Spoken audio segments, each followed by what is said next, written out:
नमस्कार मैत्रिणींनो, श्री स्वामी समर्थ. मी आहे अमृता आणि माझ्या ब्लॉगमध्ये तुमचं खूप खूप मनापासून स्वागत आहे. उन्हाळ्याच्या सुट्टीमध्ये ना आंबे घरचेच होते, झाडाचे आंबे होते ना, त्याच्या मम्मीने लोणचं घातलं होतं. आता मला घरी जायला लेट झालं होतं ना, त्याच्यामुळे ते घालून झालं होतं. गेल्या वर्षीच्या व्हिडिओमध्ये मी म्हणजे लोणचं घालतानाचा व्हिडिओ बनवला होता आणि सकाळी सकाळीच माझ्या मम्मीचं चाललं होतं लोणचं हलवायचं. ते नाही हलवलं ना तर खराब होतं, बुरशी लागते म्हणून ती हलवून घेत होती. आता ना गावी गेले तर मला जसं जमतं ना तसं तसं मी व्हिडिओ शूट करते आणि 2 दिवसाचा एकदमच एखादा ब्लॉग बनवते आणि तुमच्यासोबत शेअर करते. हा ना, सकाळी लोणचं बनवलं त्याच्यानंतर काय व्हिडिओ बनवला झालं नाही, लोणचं हलवल्यानंतर त्याच्यानंतर. आणि संध्याकाळच्या वेळेला आम्ही शेतामध्ये गेलो होतो. शेतामध्ये भुईमुगाच्या शेंगा होत्या, ओल्या भुईमुगाच्या शेंगा, ते खाण्यासाठी सगळीजण गेलो होतो. मम्मीचं, बाबांचं, प्रणिताचं घरी काम चालू होतं त्याच्यामुळे त्या काय आले नाहीत आणि मग आम्ही गेलो. आता ही वैरण दिसते म्हणजे ही आहे ज्वारी, जनावरांसाठी वैरण म्हणूनच केलेली आहे. तर शेंगा खाऊन आलो आणि येता येता किती रानात फिरत सुंदर आहे ग होतो. दीदी खरंच.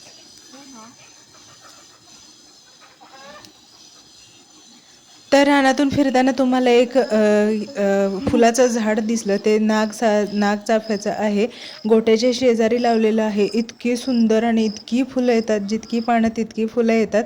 म्हणलं आपण रानातून आलोच आहोत तर सगळीकडे एक फटका मारावा.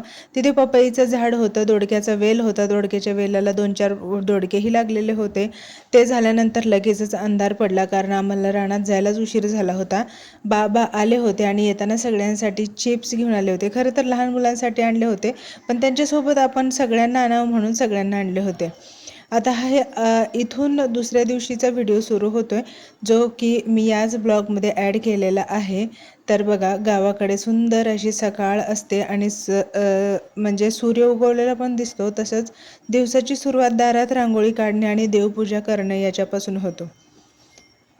आमच्या घरी ना देवपूजा करायची सगळ्यांनाच इतकी आवड आहे ना, काय सांगायला नको. आणि त्यात अजून भर म्हणजे फुलं लावायची, म्हणजे फुलाची झाडं लावायची आणि ती फुलं देवाला वाहायची इतकी आवड आहे ना. कधीही देवाला फुलं मिळाली नाही असा एकही दिवस जात नाही आणि देवपूजा तर केल्याशिवाय घरात कुणीच राहत नाही. तर चला, ऊन भरपूर पडतंय, म्हणलं कामं उरकून घ्यावी. सगळे आम्ही तिघी चौघींनी मिळून कामं उरकून घेतली आणि आता नवीन बांधकामाचं घर आहे ना, तिथे आम्ही येऊन बसलो आणि त्याची वास्तुशांती केली नसल्यामुळं ना आम्ही फक्त तिथे दुपारच्या टायमिंगला बसायला जातो. इतर वेळेला म्हणजे बाकीची सगळी कामं आहेत ती दुसरीकडेच होतात अजून तरी. तर निवांत वेळ घालवला. दुपारची वेळ पण गेली, झोपून वगैरे झालं आणि आता रेयांशला बाबा गावात घेऊन चालले होते. असं सहज फिरायला घेऊन जातात. जेव्हा पण आम्ही जाईल ना तेव्हा संध्याकाळच्या वेळेला कुठेतरी गार्डनमध्ये इकडे तिकडे सोबत घेऊन जातात. त्याला पण बरं वाटतं. विशूला चल म्हणलं तरी पण बाबा तो गेला नाही.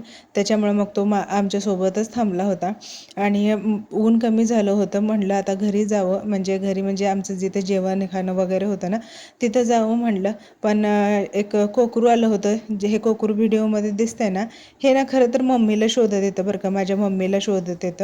त्याला असं वाटलं मी साडी घातली आहे आणि ही साडी मम्मीचीच आहे, त्याच्यामुळे त्याला असं वाटलं की ही मम्मीच आहे. ते कोकरू मला बघून फसलं, पण त्यांनी जवळ आल्यानंतर मला ओळखलं आणि ते तिथून निघून गेलं आणि परत ते घरात आलं. आणि बघा माझ्यासोबत मस्त खेळत होता. रेयांश गेला आणि तो जाताना मला नेहमी बाय करतो.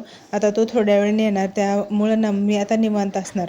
तर बघा, तो मला बघूनच कोकरू आलं होतं. त्याला परत असं वाटलं होतं की मीच आई आहे, म्हणजे माझी मम्मी समजून तो माझ्याकडे आला होता.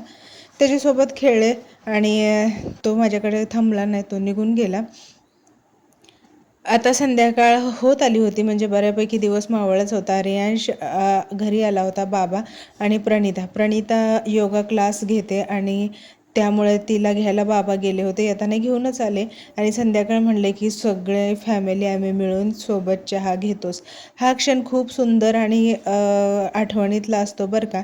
ज्याची फॅमिली मोठी आहे किंवा माहेरमध्ये भरपूर लोक आहेत, बहीण भावंड आहेत, त्यांना समजतच असेल. आता आम्ही तिघीजणी बहिणी आणि एक भाऊ आहे आणि माझ्या मोठ्या बहिणीची 2 मुलं आणि माझा एक, अशी खूप मोठी फॅमिली आमची झालेली आहे. तर चला निवांत शांत वेळेला आम्ही एक चांगल्या गप्पा टप्पा मारत चहा घेतला आणि म्हणलं आता नंतरच्या कामाला सुरुवात करूया. नंतरचं काम म्हणजे काय, भैया गावामध्ये दूध घालायला जाणार, बाबा त्यांच्यासोबत गेले तर जाणार आणि आमचं स्वयंपाकाचा टाईम. चला आपण भेटूया अशा सुंदर व्हिडिओमध्ये.